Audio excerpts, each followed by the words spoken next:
Hello everyone. Welcome to today's presentation, my Interpersonal Communication Project for Liberty University. My name is Joy Friend.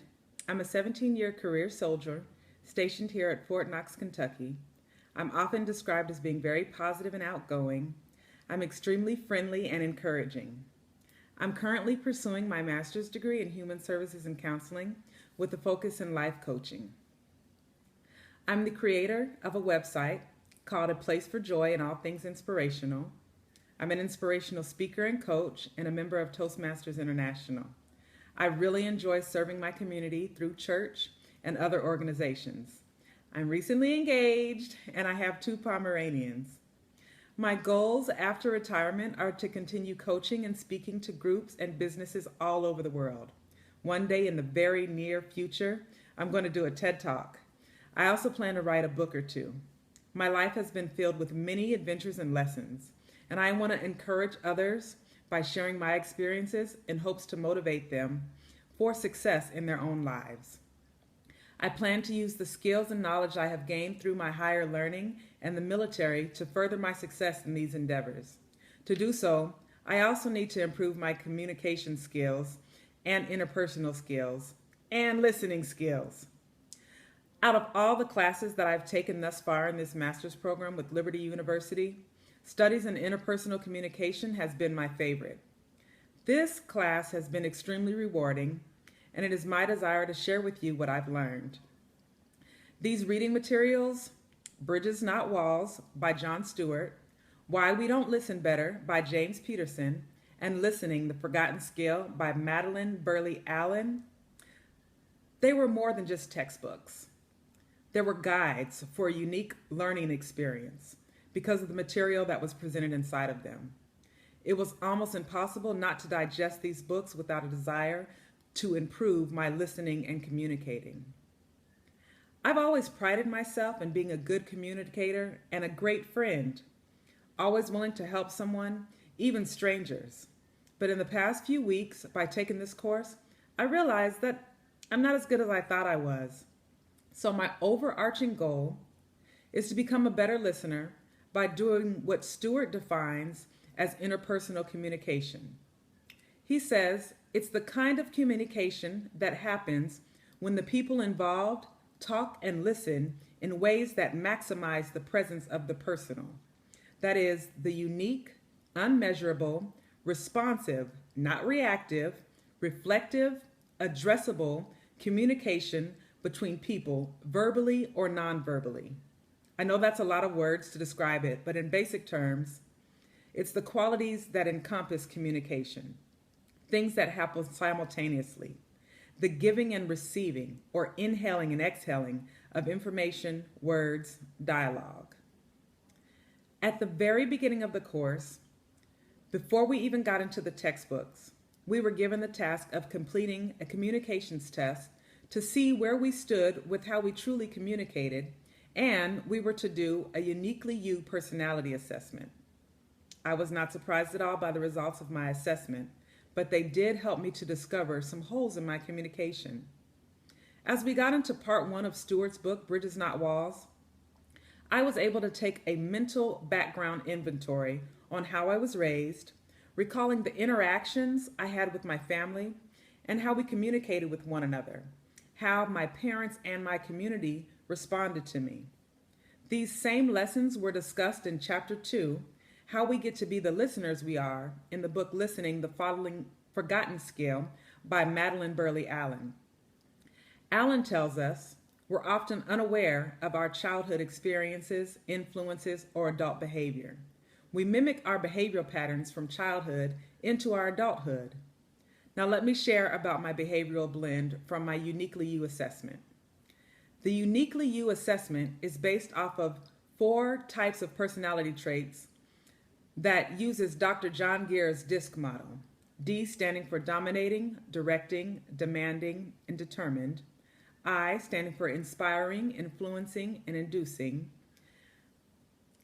Both these, D and I, are the extrovert personality traits. S standing for steady, stable, shy, and servant. C standing for cautious, competent, and calculating. The S and the C are the introvert personality traits. My behavioral blend assessment showed two graphs. The first is what people expect of me. I'm a high I. People expect me to be influential and inspiring. Secondly, it showed what I truly am, a combination of D, I, and S. Determined, direct, inspiring, influential, stable, and a servant. It was pretty spot on. Along with my unique blend comes some positive and negatives that affect how I communicate with people. I've identified two communication barriers, one with friends and acquaintances, and the others with those that I'm closest to, like my fiance, close family members, and my best friends. I'm outgoing and I love to speak to people. I'm also compassionate, so I have a heart to listen, but sometimes the dominating part of my personality can get in the way.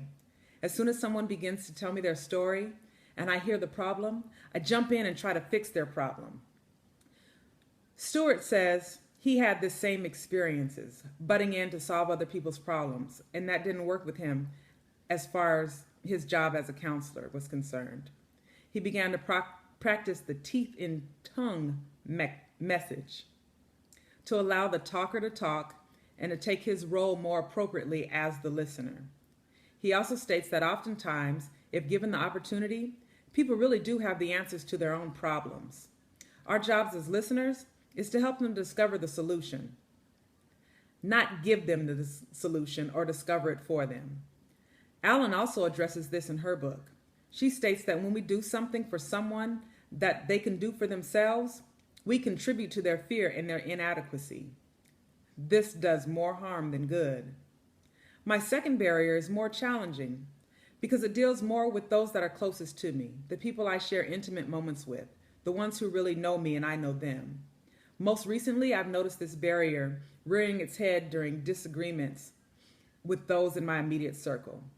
Because our heads, hearts, emotions are all involved, we get into what Peterson describes as a flat brain tango, going back and forth, not really hearing each other because our emotions are clouding our vision and sound judgment. These situations can create worse situations, if not diffused. When I'm defensive, I get my feelings hurt. I recall when I would get into disagreements and misunderstandings and try to explain myself, I would just end up confused. And my mother, she gave me this helpful advice. She said, consider the source. Well, I read the same advice in a journal review by Ram Charan in an article entitled The Discipline of Listening. Charan states, when you truly understand the perspective of others, you're more than likely to reach a productive solution. Further, all the participants will feel heard, whether their solution is adopted or not. This can only happen with empathetic listening. So what have I identified through this course is that I need to improve. I don't want these communication barriers to hurt potential relationships with future clients. And I most definitely don't want to hurt the ones that I love, the ones that are close to me. So I want to improve those skills for their sake and for the sake of our relationships. Using these books as tools, they're certainly resources. But one particular resource I like was the Talker-Listener card developed by Peterson. He tells us that both the talkers and the listeners have a responsibility with one another, and we have to take turns according to the card. Another resource is to seek counseling, having someone to talk to so that they can hear me out and help me sort through how I'm feeling and what I'm thinking. I read another journal review. Patrick Adigwe and Ephraim Okoru state the importance and uniqueness of the counselor-client relationship. Because of the counselor's knowledge of human behavior, they help maximize the client's communication skill and personal strengths to help the client grow. My strategy is to use these skills that are outlined in the book. And if there's a conversation that's too heavy, I can seek a counselor. The guidelines that are in the book are so that I can practice amongst friends in what I call a safe haven, people that I trust. Going forward, my action plan is to seek counseling for those tough times. In conclusion, I've learned how my personality affects my interpersonal communication skills, and I know that I can make it better and tear down these communication barriers. Thank you.